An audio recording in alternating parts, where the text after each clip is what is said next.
방역 패스에 대한 법원의 판결이 큰 논란을 낳고 있는 가운데 최춘식 의원의 백신 접종 전면 자율화법은 발의된 이후 국회 보건복지위원회에 회부되었습니다. 많은 분들이 국회 입법예고 홈페이지를 통해 최춘식 의원의 백신 접종 전면 자율화법을 응원하는 내용의 댓글을 달아주고 계신데요. 오늘은 조금 더 직접적으로 법안의 입법을 도울 수 있는 방법을 소개해드리겠습니다. 우리나라의 경우 국회의원이 법을 발의하면 이를 소관 상임위원회에 회부하고 상임위원회 밑에 소위원회에서 심사를 거친 뒤 상임위원회에서 표결을 하는 절차를 거치기 때문에 백신 미접종자에 대한 차별금지법이 빠르게 입법되기 위해서는 국회 보건복지위원회를 통과하는 것이 가장 중요한 일이라고 할 수 있습니다.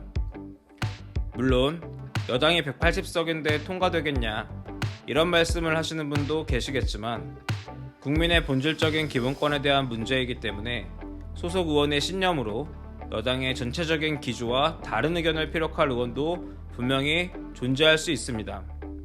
또한 반대로 생각해보면 국회 보건복지위원회에서도 여당 의원이 60% 이상을 점하고 있는 상황에서 상임위원회를 통과할 정도의 여론과 설득력을 얻는 데 성공한다면 오히려 본회의 통과는 이보다는 더 쉬울 것이라고 말할 수 있는 것이죠.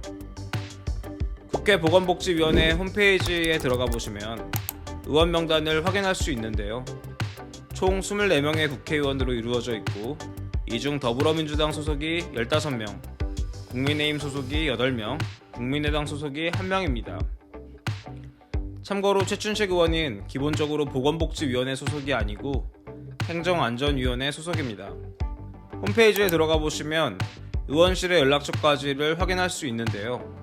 의원실에 연락하셔서 감염병의 예방 및 관리에 관한 법률 개정안에 대한 의원님의 입장은 무엇이냐, 백신 접종 미접종자에 대한 차별에 찬성하시는 것이냐고 입장을 물으시거나 최춘식 의원이 대표 발의한 감염병의 예방 및 관리에 관한 법률 개정안의 심사 일정은 언제 잡히는지 등을 물으신다면 조금 더 빠르고 원활한 진행을 기대할 수 있을 것입니다.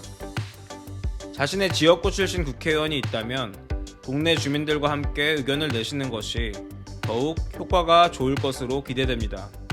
나아가 더불어민주당의 신현영 의원은 그 경력을 보면 가톨릭대학교 의과대학을 졸업한 의사 출신으로 연세대학교 보건대학원에서는 역학과 석사를 마쳤기 때문에 다른 국회의원에 비해 전문성이 높다고 할 수 있는데요.